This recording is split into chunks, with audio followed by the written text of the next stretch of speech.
Assalamualaikum warahmatullahi wabarakatuh. Waalaikumsalam warahmatullahi wabarakatuh. Bismillahirrahmanirrahim. Alhamdulillahi rabbil alamin. Wassalatu wassalamu ala ashrafil mursalin wa ala alihi wa ashabihil mujahidin at-tahirin, amma ba'du. Saudara-saudara kaum muslimin rahimakumullah, sebagai kelanjutan dari pembicaraan kita tentang serial para nabi, maka pada pertemuan kali ini kita akan membicarakan riwayat tentang Nabi Sulaiman alaihi salam dan Ratu Balqis. Nabi Sulaiman adalah putra dari Nabi Daud alaihi salam, yang Nabi Daud ini merupakan keturunan yang ke-12 dari Nabi Yakub. Pada diri Nabi Sulaiman bertemu kebesaran dunia dan kebesaran akhirat. Ya, beliau seorang raja, ya beliau seorang rasul,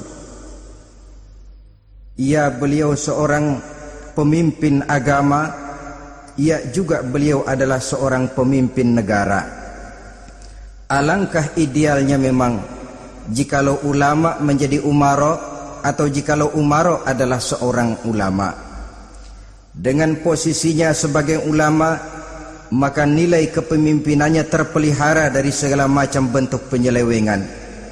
Dan dengan kedudukannya sebagai umaro, dia akan lebih efektif memberikan komando kepada rakyatnya untuk hidup melaksanakan perintah-perintah Allah.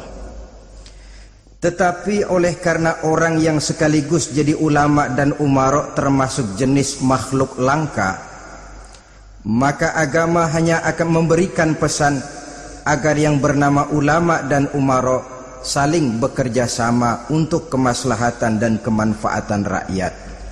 Ulama adalah ulama, umaro adalah umaro. Jikalau keduanya bisa berjalan dan berdampingan dengan baik, rakyat akan jadi nikmat. Tapi kalau keduanya centang perenang, tentu rakyat akan jadi kiamat adanya. Ma'asyiral muslimin rahimakumullah. Mengapa figur Nabi Sulaiman adalah figur yang bertumpu kebesaran dunia dan akhirat? Kita lihat dari sejarah bahwa Allah memberikan mukjizat kepada para rasulnya biasanya sesuai dengan kecenderungan umat yang dihadapi pada waktu itu.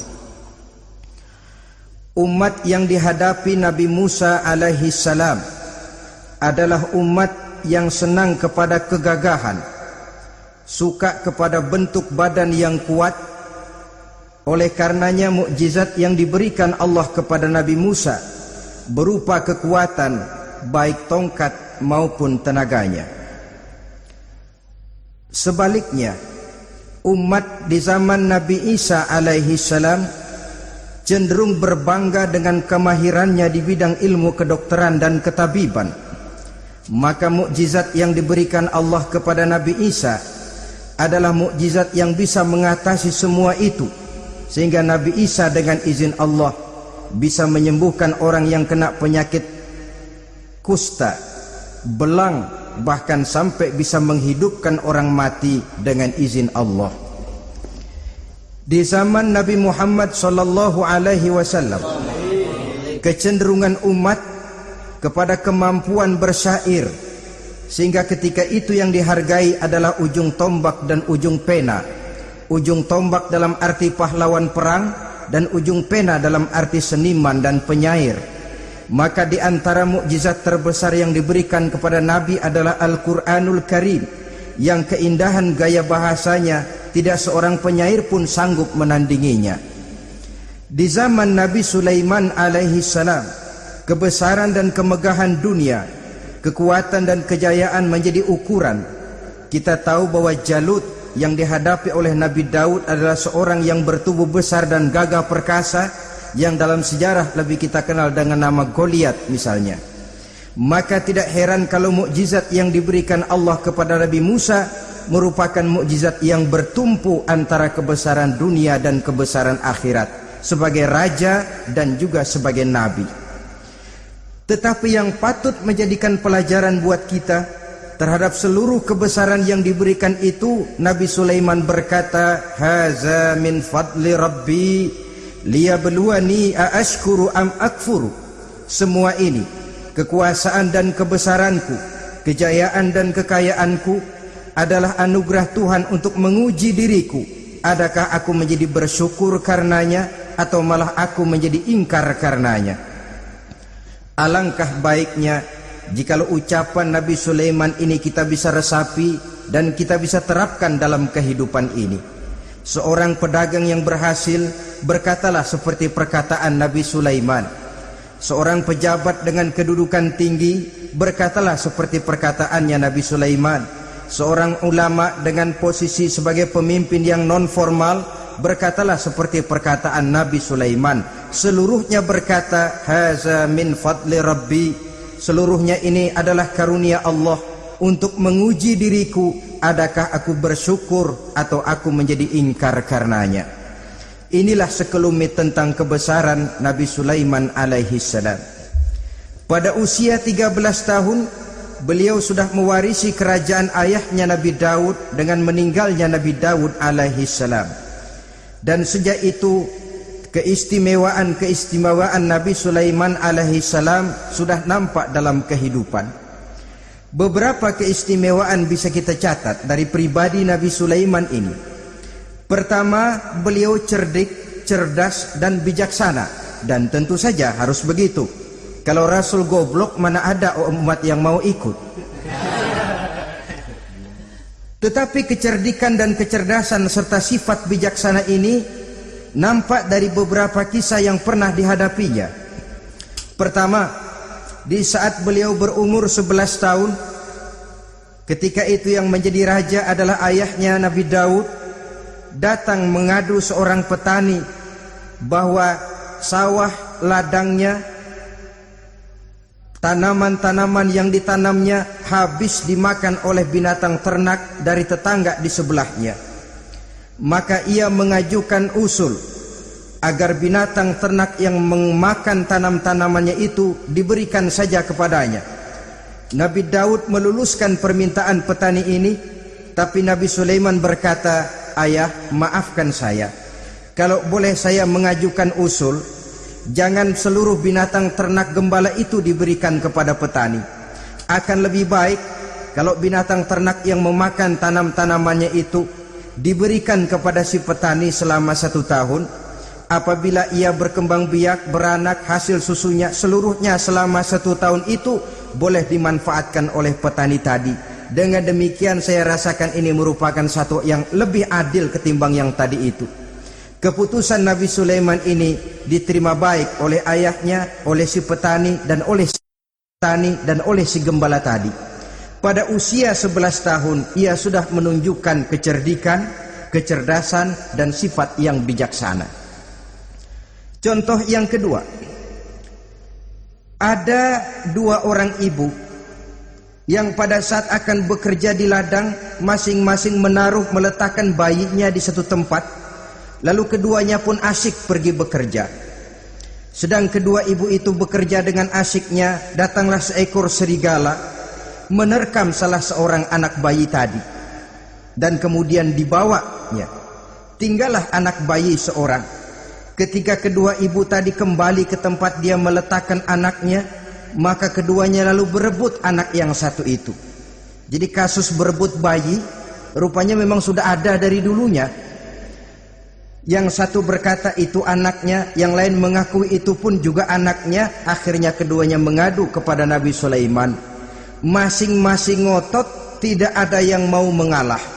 Akhirnya kata Nabi Sulaiman, kalau kamu berdua tidak ada yang mau mengalah, sudahlah begini saja, berikan bayi itu kepada saya, akan saya belah 2 supaya adil, masing-masing kamu bawa sarang sepotong. Ibu yang seorang berbinar matanya, kelihatannya gembira dengan keputusan itu. Saya setuju Nabi Sulaiman, ini keputusan yang sangat adil. Betul, belah 2 saja bayi itu. Tapi ibu yang seorang malah berurai air matanya, membasahi pipinya. Ya Sulaiman, daripada Tuhan belah dua anak itu, biarlah berikan saja kepada ibu yang mengaku tadi itu. Tidak sampai hati saya melihat anak yang begini ini harus menjadi korban. Biarlah dia diasuh oleh ibu yang mengakuinya tadi, asal dia tetap hidup. Nabi Sulaiman tersenyum, lalu berkata kepada ibu yang berurai air mata tadi, ambillah anak ini bu, karena ia memang benar anak ibu. Sebab sekejam-kejamnya hati seorang ibu tidak akan sampai melihat anaknya dibelah dua. Adapun engkau ibu yang gembira, engkau sesungguhnya ibu yang kurang ajar. Cuma sekedar ngaku-ngaku, buktinya anak mau dibelah dua kamu setuju. Ibu macam apa kamu anak dibelah dua setuju? Akhirnya ibu yang satu itu menerima hukuman yang setimpal karena mengakui sesuatu yang bukan haknya. Di sini kita lihat kebijaksanaan yang dimiliki oleh Nabi Sulaiman alaihi salam. Bukti yang ketiga, pada waktu beliau mengadakan jihad fi sabilillah, beliau mengadakan mobilisasi dana. Tidak cuma manusia, binatang seluruhnya ikut memberikan sumbangan. Ketika datang gajah, gajah nyumbang kerbau. Datang kerbau, kerbau nyumbang kambing. Datang kambing, kambing nyumbang ayam. Datang ayam nyumbang burung. Datang burung nyumbang balang. Datang balang nyumbang semut. Gajah yang nyumbang kerbau ngelihat balang nyumbang semut ketawa. Hei semut, balang, Nabi Sulaiman kamu berikan semut untuk apa kayak gitu kecilnya? Liatin dong saya nyumbang kebo, kata gajah. Nabi Sulaiman tersenyum seraya bersabda, al-hadiyatu biqadril muhdi. Pemberian itu memang sesuai dengan kemampuan orang yang memberi. Kalau gajah nyumbang kerbau itu wajar saja, gajah besar sumbangannya pun besar. Sebaliknya kalau balang nyumbang semut itu juga memang pantas, balang kecil sumbangannya pun kecil. Yang tidak wajar kalau ada balang mau nyumbang kerbau, ada gajah nyumbang semut. Di sini kelihatan watak yang bijaksana dari Nabi Sulaiman alaihi salam. Ini merupakan ciri keistimewaannya.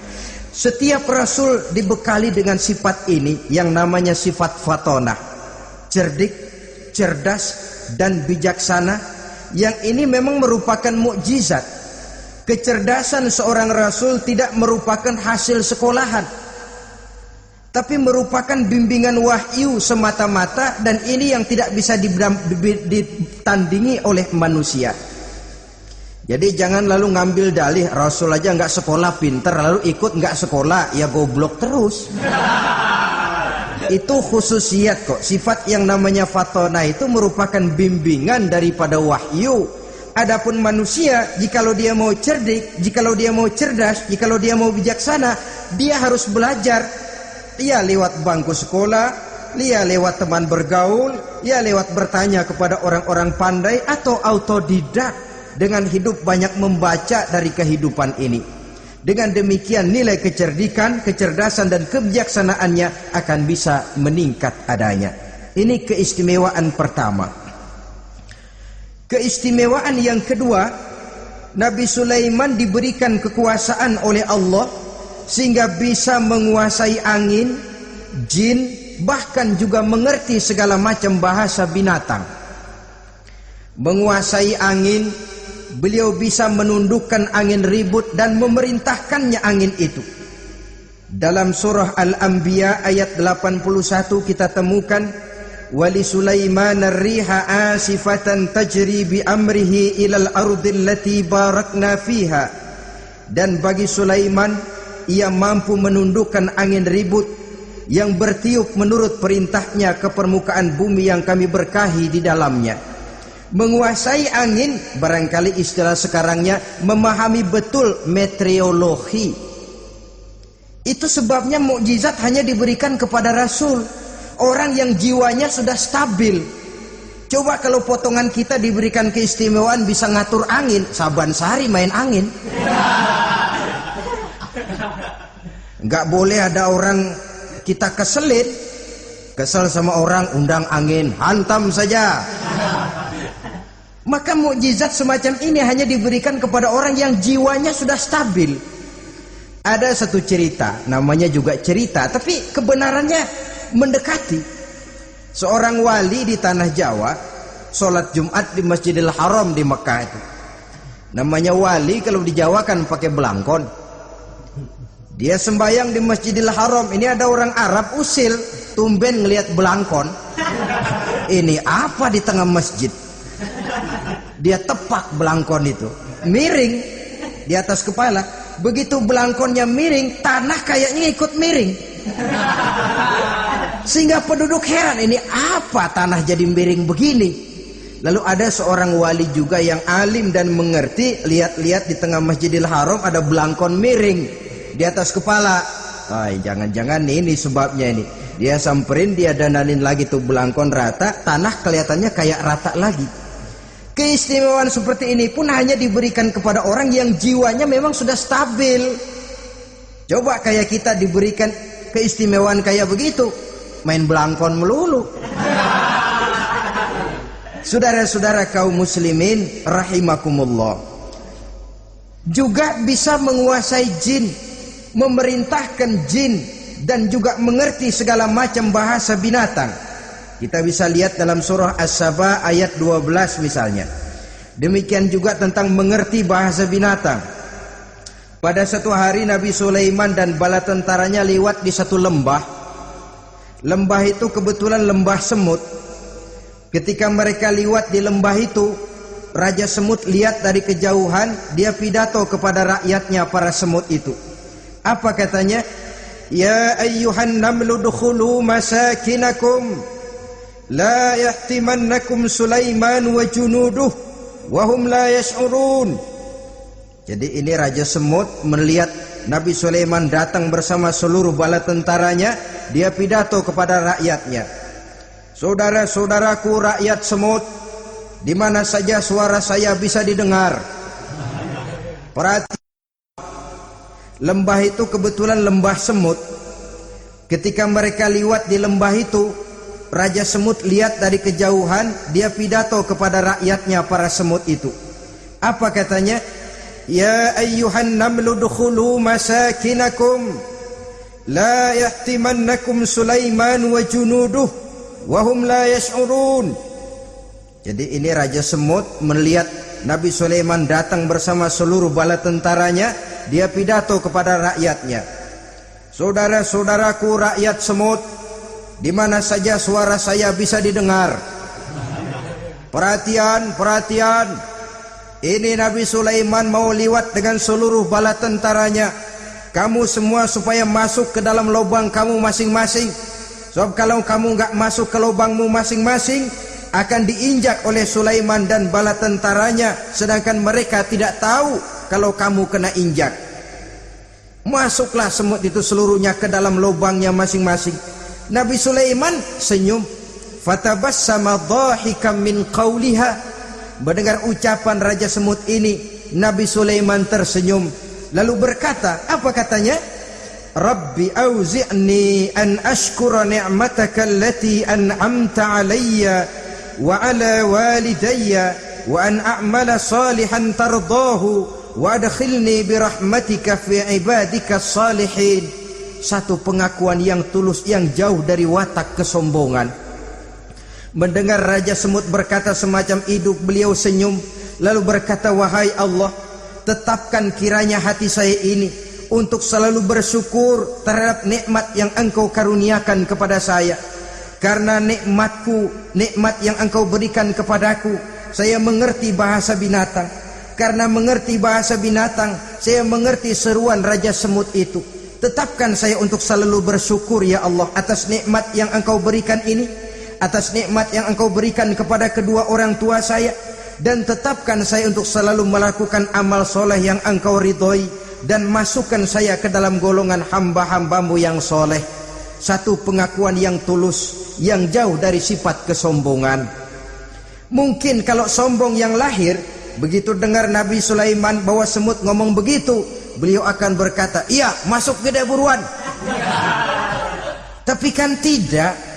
Malah beliau perintahkan bala tentaranya, pasukan berhenti. Ada apa Nabi Sulaiman? Di depan kita ada kerajaan semut. Mereka lagi kocar-kacir masuk ke sarangnya masing-masing. Tunggu sampai mereka masuk dan kita bisa lewat dengan aman tanpa harus menginjak-injak mereka. Bala tentaranya di stop dan berhenti.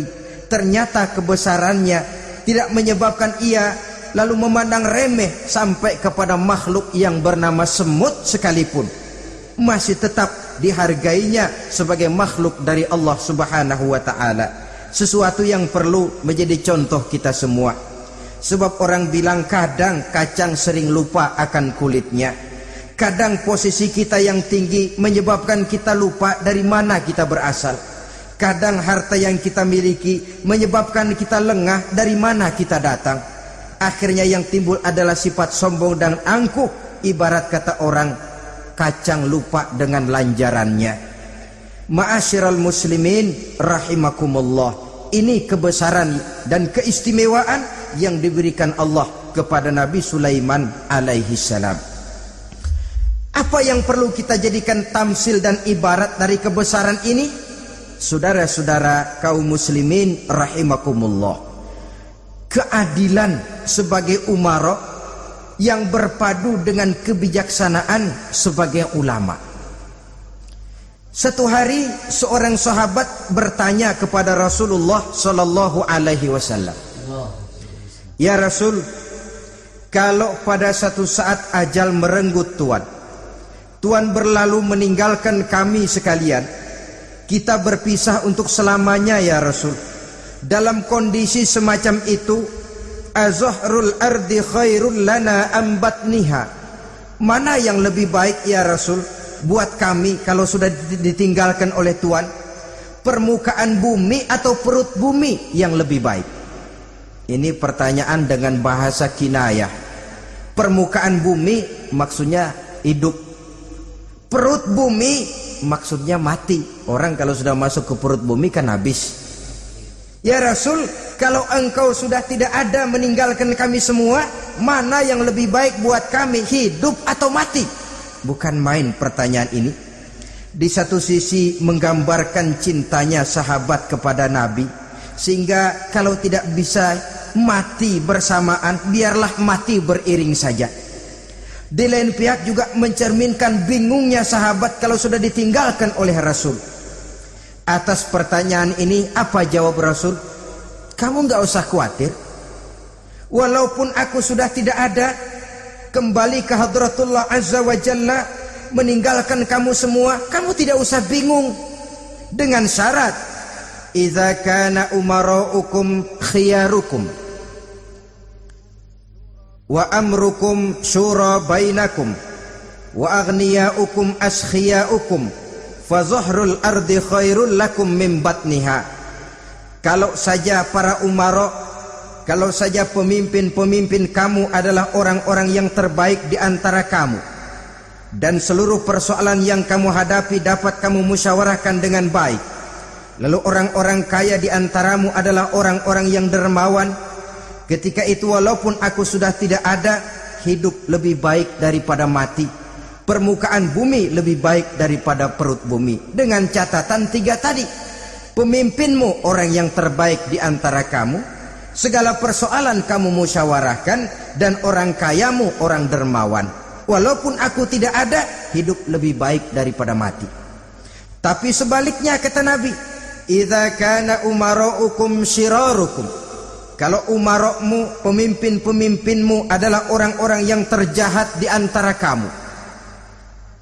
Wa amrukum ala nisaikum, dan segala urusanmu sudah diatur oleh perempuan. Walaupun dia tidak naik di bidang eksekutif, tidak memegang kekuasaan, tapi kekuasaan bayangannya jauh lebih menentukan daripada kekuasaan yang sesungguhnya. Kalau perempuan sudah ikut campur mengaturmu, kemudian wa askhiyaukum bukhalaukum, orang-orang kaya di antaramu adalah orang-orang yang bakhil bin pelit alias kikir, maka ketika itu kata Nabi, fabatnul ardi khairul lakum min zahriha, perut bumi lebih baik daripada permukaan bumi. Apa yang bisa diharapkan dari pemimpin yang zalim, perempuan yang sok kuasa, dan orang-orang kaya yang bakhil dan pelit. Dalam kondisi semacam itu, bertemulah kita dengan yang bernama kiamat. Dan kalau sudah kiamat macam itu, kata Nabi, perut bumi lebih baik daripada permukaan bumi. Maka yang kita perlukan sekarang adalah kerjasama antara ulama dengan umara. Ulama bukan umara, umara pun bukan ulama. Harus saling kerjasama dan jangan saling memperalat. Kerjasama menurut bidangnya masing-masing, menjadi yang terbaik di bidangnya. Jangan sudah jadi kiai karena ingin berpartisipasi aktif lalu pindah jadi pemborong jembatan. Tidak sadar akan profesinya, dan orang lalu tidak bisa berkata, apaan kiai mubalik bisanya cuma ngomong saja. Sekarang kan zaman pembangunan perlu karya nyata. Mana ada ustadz kiai mubalik bikin irigasi, cuma pidato saja. Apa kemiskinan bisa diatasi dengan pidato? Ini juga orang tidak ngerti urusan. Wong Nabi saja ngajarin kok, iza wusidal amru ila ghairi ahlihi fantaziris sa'ah, yang kemudian diterjemahkan dalam manajemen modern, the right man on the right job, bahwa persoalan harus diserahkan kepada orang yang memang ahlinya. Lah kalau kiai ngurus irigasi, apa nanti lurah mau ngajar fikih, camatnya ngajar tafsir, kacau jadinya. Makin ruwet jalur birokrasi, makin banyak orang meninggalkan profesi dan malah melaksanakan sesuatu yang bukan profesinya. Untuk memberesi keruwetan birokrasi, termasuk diantaranya menanamkan kesadaran profesi yang menimbulkan kebanggaan, dan kebanggaan yang membuahkan tanggung jawab terhadap profesi itu. Sebab orang kalau sudah bekerja menurut profesinya, walaupun tidak kaya tapi hidupnya tenang. Kenapa? Karena panggilan jiwanya. Seorang kiai yang diajak ngobjek, walaupun objeknya gol puluhan juta, kaya belum tentu tenang, karena saya yakin bukan kesana panggilan jiwanya. Ma'asyiral muslimin rahimakumullah. Itulah sebabnya kerjasama, ulama membangun lingkungannya, ulama membangun manusianya, umara membangun lingkungannya, sehingga terciptalah wujud daripada pembangunan manusia seutuhnya, ya zahirnya, ya batinnya. Seluruh kita berpartisipasi, hanya bidangnya saja yang berbeda-beda. Jangan yang satu merasa lebih berjasa dari yang lain, jangan yang satu merasa lebih penting dari yang lain. Seluruh kita penting, seluruh kita berjasa, cuma bidang kita saja yang berbeda-beda. Inilah bahasa Quran, kullun ya'mal ala syakilatih. Setiap orang bekerja menurut profesinya masing-masing. Ma'asyiral muslimin rahimakumullah. Kita kembali kepada riwayat Nabi Sulaiman alaihi salam. Satu hari ketika beliau sedang menginspeksi pasukan, berkumpullah pasukan beliau itu, ya tentara yang manusianya, ya pasukan jinnya, ya seluruh binatang-binatangnya berbaris. Beliau selaku inspektur upacara mengadakan inspeksi pasukan. Dari sekian pasukan-pasukan yang diperiksanya pada waktu itu, Nabi Sulaiman melihat tidak terdapat burung hudhud. Beliau bertanya-tanya, "Ma liya aral hudhuda am kana minal ghaibin?" Kemana burung hudhud? Orang lain pada kumpul, dia sendiri tidak ada. Awas kalau dia datang, kalau dia tidak bisa memberikan alasan yang tepat kemana dia, akan saya berikan sanksi dan hukuman. Ini namanya pemimpin yang bertanggung jawab toh. Seorang pun dari yang dipimpinnya tidak ada, menjadi pertanyaan. Tidak lama kemudian datang burung hudhud. Begitu datang lalu memberikan laporan kepada Nabi Sulaiman. Kalau istilah sekarang, begitu dia sampai berdiri hormat, lapor, kata hudhud ini.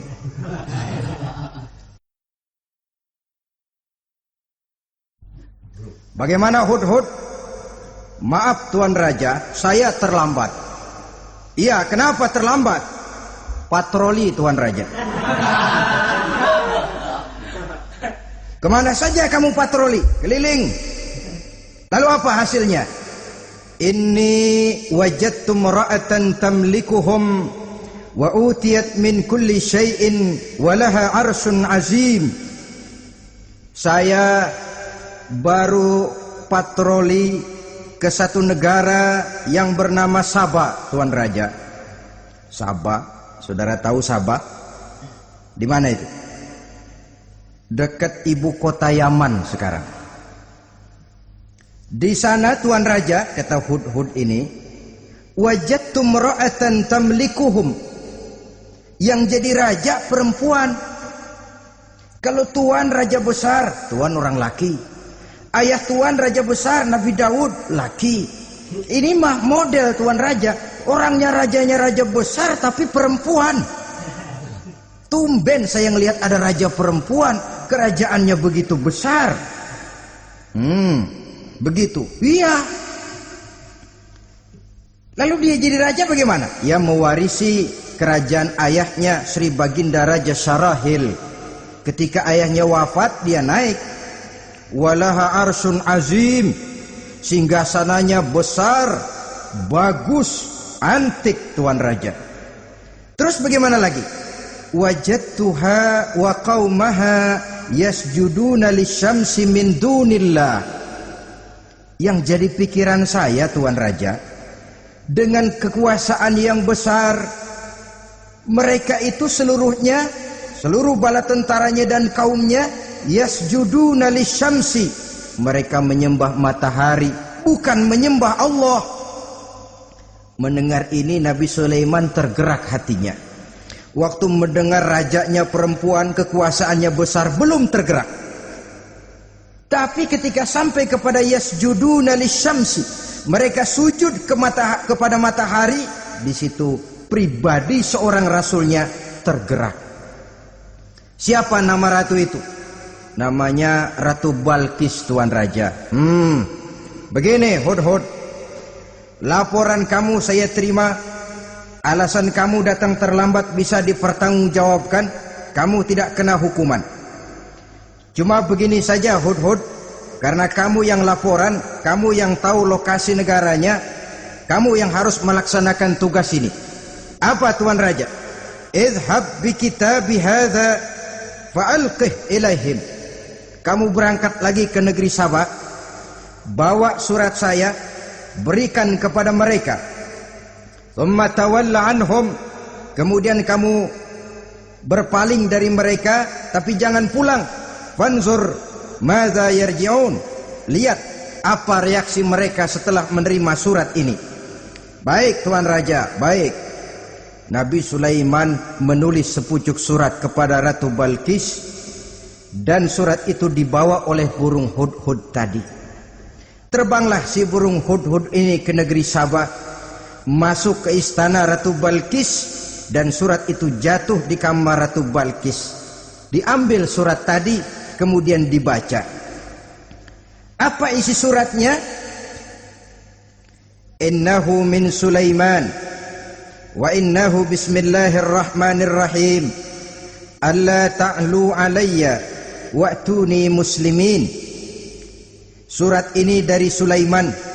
Bismillahirrahmanirrahim. Jangan kamu merasa lebih tinggi dari aku. Datanglah kepadaku dan masuk ke dalam agama Islam. Suratnya singkat, padat, ultimatum. Jadi enggak pakai bahasa kembang, enggak pakai bahasa basi, langsung kepada isi. Surat ini dari Sulaiman. Bismillahirrahmanirrahim. Jangan kamu merasa lebih tinggi dari aku. Datanglah kepadaku dan masuklah ke dalam agama Islam. Ini yang disebut dakwah langsung tanpa pakai kembang.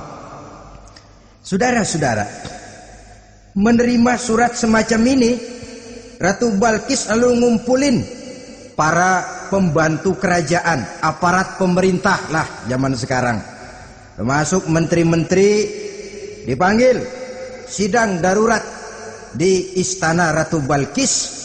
membahas datangnya surat dari Nabi Sulaiman alaihissalam. Tuan-tuan para menteri, bagaimana Sri Ratu? Saya dapat surat. Dari mana? Dari Sulaiman. Katanya apa? Jangan kamu merasa lebih hebat dan lebih tinggi dariku. Datanglah kemari dan masuklah ke dalam agama Islam. Menurut pendapat tuan-tuan menteri, bagaimana surat ini? Apa kita penuhin permintaannya? Kita datang rame-rame masuk Islam? Oh, kata menteri, jangan dulu tuanku, gengsi dong. Kita ini kan kerajaan besar, tentara kita gagah, masa mau menyerah tanpa syarat? Ini kan kerajaan besar, tentara kita gagah, masa mau menyerah tanpa syarat? Soal nanti kita kalah atau menang itu soal lain, Tuan Perdana Menteri, Tuan Ratu. Tapi bahwa kita punya harga diri itu harus kita tunjukkan lebih dulu.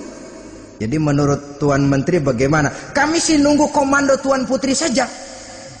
Artinya kalau boleh perang saja. Cuma mau duluin takut dikira nyelongcong. Kami sih gimana komando Tuan Ratu saja. Tuan komandokan berangkat, kami segera berangkat.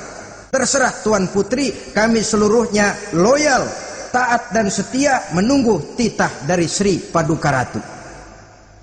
Terima kasih para menteriku. Soal kesetiaanmu saya tidak meragukan. Tapi perang dimanapun selalu membawa kerugian. Kita menang rugi, tentu jatuh korban. Apalagi kalau kita kalah. Dan raja-raja yang mengalahkan negeri-negeri lain selalu membawa kehinaan kepada negeri yang dikalahkannya. Jadi bagaimana? Sekarang begini saja, kita ambil jalan tengah. Lalu diplomasi dulu. Diplomasi macam apa Tuan Ratu? Kita kirim utusan kepada Nabi Sulaiman. Dari sana nanti kita lihat reaksinya. Saya memang selama ini sudah dengar siapa itu Nabi Sulaiman. Katanya orang yang masih muda, masih bujangan, bijaksana, kekuasaannya besar, tentaranya hebat. Cuma kan baru berita, kita cek. Jadi diplomasi macam apa Tuan Ratu? Kita kirim utusan kepada Raja Sulaiman. Kita bawakan hadiah-hadiahnya yang mahal-mahal, mewah-mewah, menarik. Pokoknya yang terbaik di negeri kita berikan kepadanya. Lihat reaksinya. Kalau dia tergiur dengan hadiah itu, dia raja, bukan nabi. Tapi kalau dia menolak hadiah itu, dia memang nabi.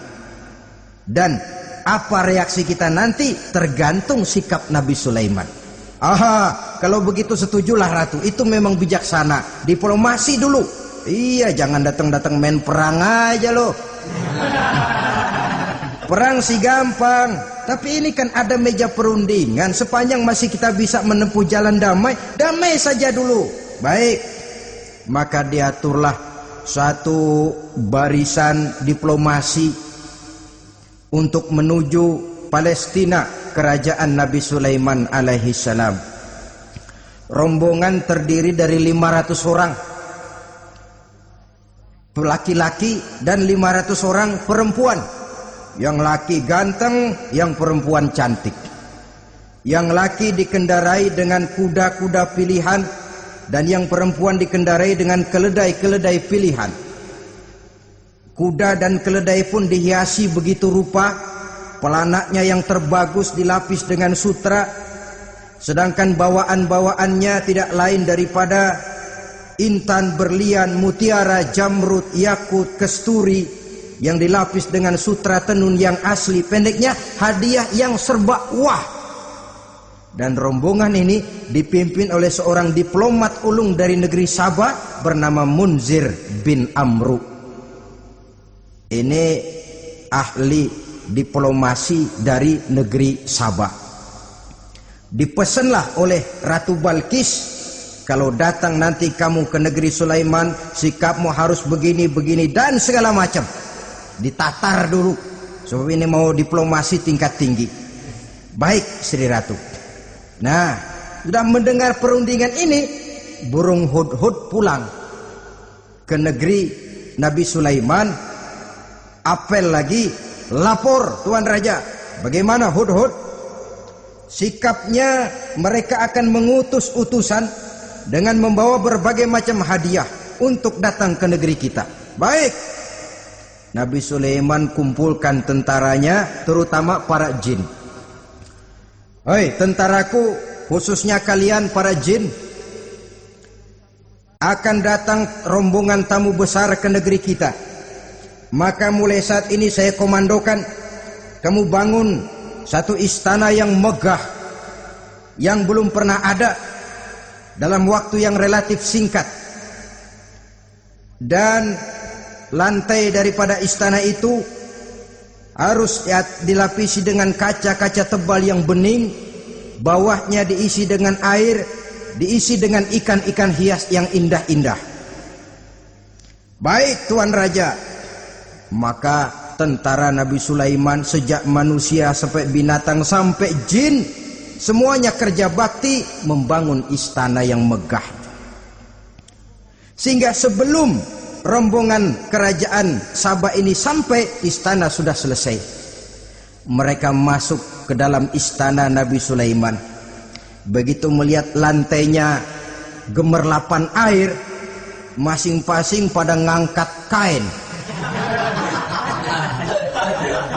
Takut kainnya basah. Waduh, ini istana kebanjiran begini.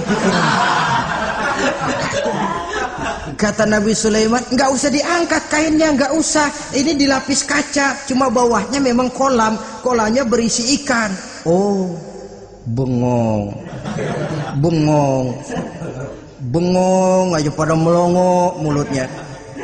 Saudara-saudara, jadi persis orang yang tinggal di puncak gunung datang ke tengah-tengah kota. Kan noraknya minta ampun. Apaan aja ditunjuk. Apaan aja dilihat, apaan aja ditunjuk. Ini ya, itu ya, wah. Wah, sudah semuanya serba wah. Jadi kalau istilah tingkat diplomasinya, mereka sudah kalah mental. Dan itu sudah kemenangan pertama dari Nabi Sulaiman. Sudah shock. Mereka merasa negeri Sabah kaya, luar biasa, hebat. Begitu datang ke negeri Sulaiman, mereka jadi orang norak kayaknya. Sudah kumpul, nah selamat datang tuan-tuan ke negeri kami. Ada pesan apa? Majulah Munzir bin Amru. Tuan Sulaiman, bagaimana? Kami diutus oleh Sri Baginda Ratu Balkis untuk menyampaikan hadiah-hadiah yang kami bawa ini. Intan, berlian, yakut, jamrud, kesturi, dan barang-barang mahal lainnya. Mudah-mudahan Tuhan bisa menerima dengan senang hati. Nabi Sulaiman tersenyum. Lalu beliau berkata, "Atumiddunani bimalin, fama atani Allahu khairun mimma atakum." Kamu mau memberikan saya seluruh hadiah-hadiah permata intan ini? Padahal apa yang telah diberikan Allah kepada saya jauh lebih baik dari apa yang telah diberikannya kepadamu. Kamu merasa bahwa saya kekurangan semua ini? Ketahuilah tuan-tuan, saya punya lebih banyak dari apa yang tuan-tuan berikan sekarang ini. Irja' ilaihim, bawa pulang kembali seluruh hadiah ini. Sampaikan salam saya kepada ratumu, Ratu Balkis. Falanatiyannahum bijunudin la qibala lahum biha. Kalau mereka tetap tidak mau datang menyatakan keislaman, kami yang akan datang ke sana dengan seluruh bala tentara kami yang mereka pasti tidak akan sanggup menghadapinya. Saudara bisa baca dalam surah An-Naml ayat 36.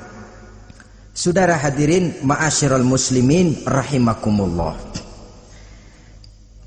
Kalau orang sudah silau dengan yang namanya upeti, hadiah, harta, secara mental dia sudah jatuh.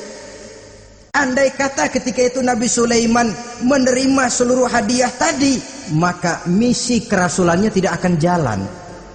wibawanya hancur, dan dia tidak akan sanggup lagi mendakwahkan Ratu Balkis untuk masuk ke dalam agama Islam. Dia akan jadi cemoohan di negeri Sabah. Sulaiman ngomong aja dikasih hadiah telap. Nah, ternyata ada yang lebih mahal dari harta, ada yang lebih mahal dari intan dan mutiara, ada yang lebih mahal dari pangkat dan kedudukan. Apa dia? Harga diri. Dan itu yang langka sekarang ini. Lebih baik jalan kaki tapi kita bebas mendongakkan kepala kemanapun kita mau, daripada naik mobil empuk tapi mata nunduk saja nggak berani lihat ke atas. Kehilangan harga diri. Ulama yang kehilangan harga diri akan menyelewengkan ayat. Pejabat yang kehilangan harga diri akan melakukan segala macam penyelewengan dan lain sebagainya. Harga diri sesuatu yang mahal, terutama di kota-kota besar, kota-kota yang menyandang gelar metropolitan. Biasanya harga diri ini sudah tidak dihiraukan orang lagi. Cuma untuk uang yang relatif kecil, cuma untuk kedudukan yang temporer, orang tidak segan-segan mengorbankan sesuatu yang paling mahal yang bernama harga diri.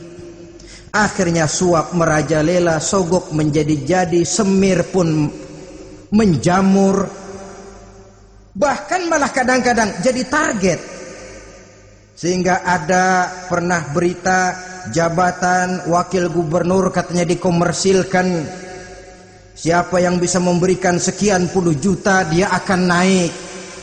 Ini kalau sudah begini, ya salam. Orang itu kalau memperoleh satu jabatan karena mengeluarkan banyak uang, percayalah saudara, begitu dia naik ke jabatan itu, langkah pertama yang dia lakukan bagaimana supaya uangnya bisa kembali. Bukan bagaimana bekerja sebaik-baiknya, bukan bagaimana mensejahterakan rakyat sebaik-baiknya. Karena dia merasa naik jabatan banyak mengeluarkan uang, setelah dia naik gimana supaya pulang modal dulu, lebihnya kalau ada baru bekerja buat rakyat, itu pun kalau nggak keburu pensiun. Kadang-kadang malah lebih celaka lagi, kalau sudah mau pensiun baru bikin pemutihan. Wah, saya baru rajin iktikaf di masjid, pergi haji. Kenapa? Udah pensiun. Tapi waktu masih aktif, tanda tangan masih laku, nota masih dihargai, kata belece masih berwibawa, lupa berbuat untuk hari depan dirinya sendiri, yaitu akhiratnya, konon lagi untuk umat dan agamanya. Jadi untuk mengabdi, berbuat baik kepada umat, berkhidmat kepada agama, iktikaf di masjid, tuan-tuan, tidak usahlah nunggu sampai pensiun. Manfaatkan posisi yang tuan-tuan punya sekarang ini untuk beribadah dengan sebaik-baiknya.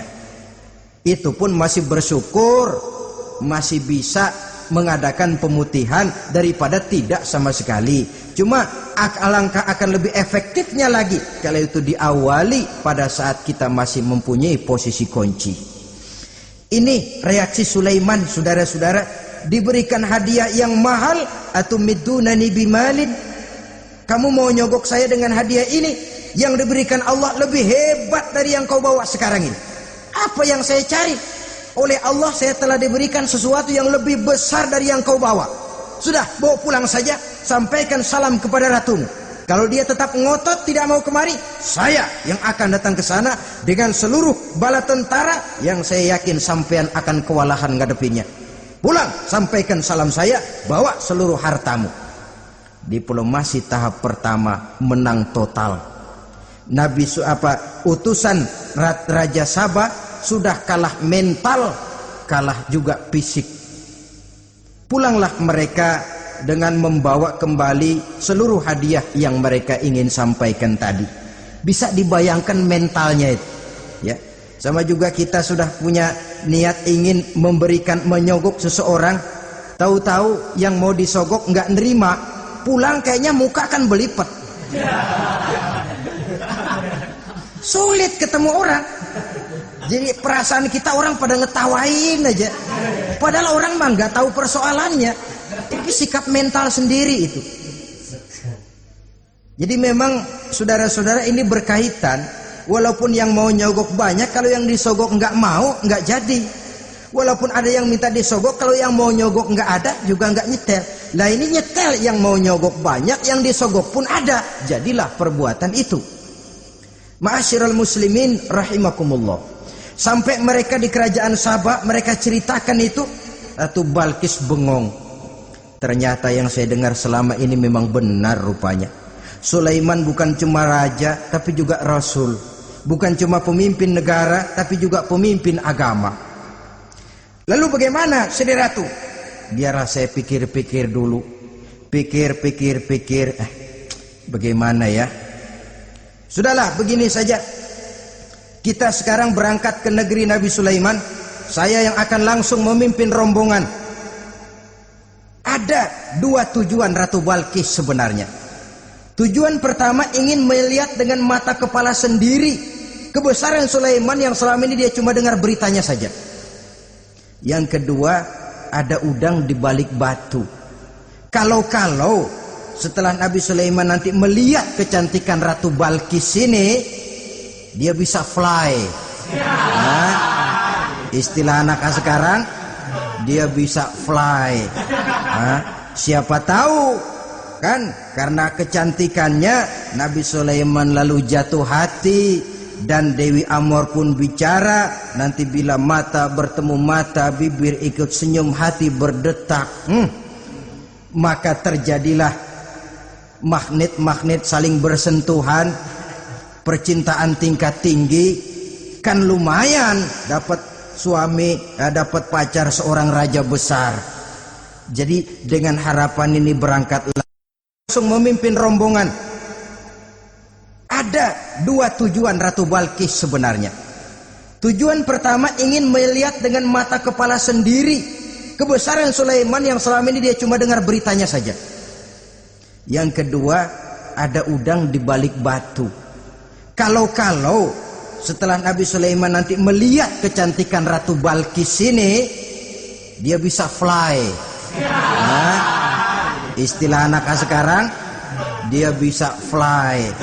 Nah, siapa tahu kan, karena kecantikannya Nabi Sulaiman lalu jatuh hati, dan Dewi Amor pun bicara. Nanti bila mata bertemu mata, bibir ikut senyum, hati berdetak. Maka terjadilah magnet-magnet saling bersentuhan, percintaan tingkat tinggi. Kan lumayan dapat suami, dapat pacar seorang raja besar. Jadi dengan harapan ini berangkatlah Ratu Balkis ke negeri Nabi Sulaiman. Hud lapor lagi. Lapor. Bagaimana Hud? Ini Ratu Balkis yang mimpin sekarang. Baik, kita siap-siap. Begini saja kata Nabi Sulaiman. Siapa yang bisa bawa singgasana Ratu Balkis ke sini? Jin Ifrit tampil. Saya.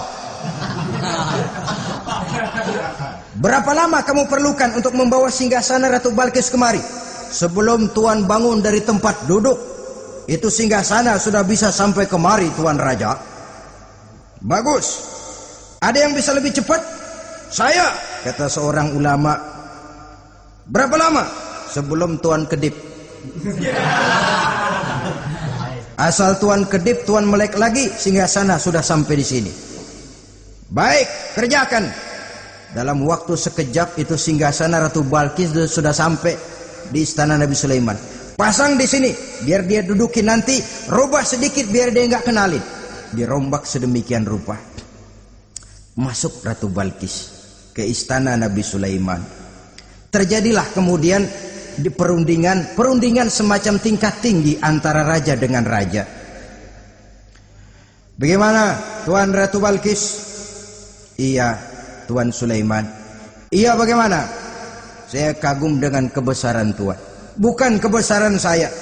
Seluruhnya ini adalah karunia Allah kepada saya. Saya dengar Tuan menyembah matahari. Padahal matahari tidak pernah memberikan apa yang Tuan kehendaki. Matahari tidak pernah menciptakan Tuan. Adalah lebih baik Tuan menyembah yang menciptakan matahari daripada menyembah matahari itu sendiri. Nabi Sulaiman, bagaimana kalau kita mengadakan ya sambil berunding, sambil lobbying istilah sekarang. Baik, lobbying pun jadi. Berjalanlah meninjau seluruh pelosok istana Nabi Sulaiman alaihi salam. Seperti halnya bala tentaranya, Ratu Balkis juga sampai di lantai kaca, angkat kain. Kata Nabi Sulaiman, jangan diangkat tuh kain. Ini bukan air, istana kaca. Bukan main kebesaran kamu. Melihat begitu kebesaran Nabi Sulaiman, Ratu Balkis yang niatnya sementara mau melontarkan diplomasi asmara, lupa. Lalu apa katanya? Rabbi inni zalamtu nafsi. Ya Allah, selama ini saya benar-benar telah zalim kepada diri saya. Begitu banyak nikmat yang Engkau berikan kepada saya. Saya jadi ratu dengan kekuasaan yang besar, mewarisi kebesaran ayah, dengan kerajaan dan bala tentara yang gagah perkasa. Bukan saya bersyukur kepadamu, malah saya menyembah matahari. Inni zalamtu nafsi, sungguh saya telah zalim kepada diri saya. Maka mulai sejak saat ini, aslamtu ma'a Sulaiman lillahi rabbil alamin. Mulai sejak saat ini ya Allah, saya nyatakan diri, saya masuk Islam, bertuhankan Allah Rabbul Alamin. Saya tunduk kepada Nabi Sulaiman alaihi salam. Masuk Islam sebelum diplomasi asmaranya melayang, saudara-saudara. Sudah masuk Islam? Sudah. Nah, Ratu Balkis sekarang bagaimana? Ya Nabi Sulaiman, kalau saya masuk Islam, apakah kerajaan saya akan tunduk dan diatur oleh kerajaan Tuhan? Tidak. Kamu persilakan pulang ke kerajaanmu, atur negerimu menurut cara yang kamu mau, asal sesuai dengan perintah Allah.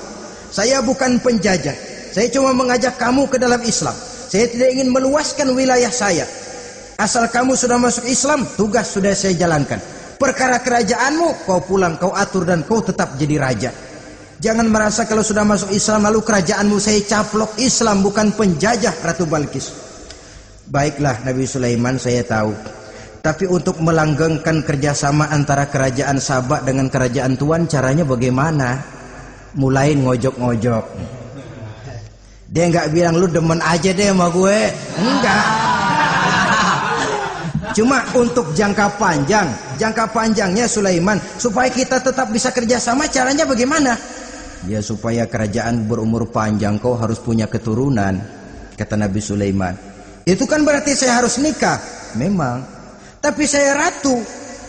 Suami saya kan paling kurang juga harus maharaja, sahansah. Ya sebenarnya sih cuma dia nggak bilang aja. Di kerajaan gue nggak ada yang setimpal, gue maunya sama elo. Itu kalau bahasa kita, cuma ini kan bahasa perempuan. Perempuan kan paling pinter nahan perasaan. Nggak kayak orang laki. Orang laki kalau lagi mabok cinta teler. Sama siapa aja dia cerita. Gue kan lagi demen sama si Ano. Lain sama perempuan, dia paling bisa jaga perasaan.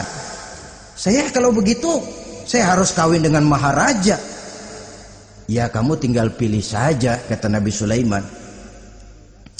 Nabi Sulaiman, ini Perdana Menteri udah pada mesem-mesem, udah paham ke arah mana maksudnya. Bagaimana kalau kita kukuhkan saja dua kerajaan ini, Nabi Sulaiman? Saya pun setuju kalau itu kamu mau punya mau. Wah, ini Perdana Menteri takbir semua. Allahu Akbar, Alhamdulillah, Alhamdulillah. Sampai akhirnya Nabi Sulaiman pun menikah dengan Ratu Balkis. Bergabunglah dua kerajaan besar itu. Saudara-saudara kaum muslimin rahimakumullah. Kemudian setelah bertahun Nabi Sulaiman wafat. Tidak seorang pun tahu karena beliau wafat sedang pegangan tongkat. Ketika tongkat dimakanin rayap, rapuh, baru beliau jatuh. Orang tahu kalau Nabi Sulaiman sudah wafat. Menurut riwayat beliau wafat itu sedang sholat. Karena sholat Nabi Sulaiman cuma diri saja, tidak pakai ruku dan sujud. Menurut riwayat lain beliau sedang memandori jin dan tentaranya yang sedang kerja. Begitulah wafat beliau, kita bisa baca dalam surah Saba ayat ke-14. Setelah beliau wafat, Palestina diserbu oleh Raja Bukhtanasor atau Raja Nebukadnezar.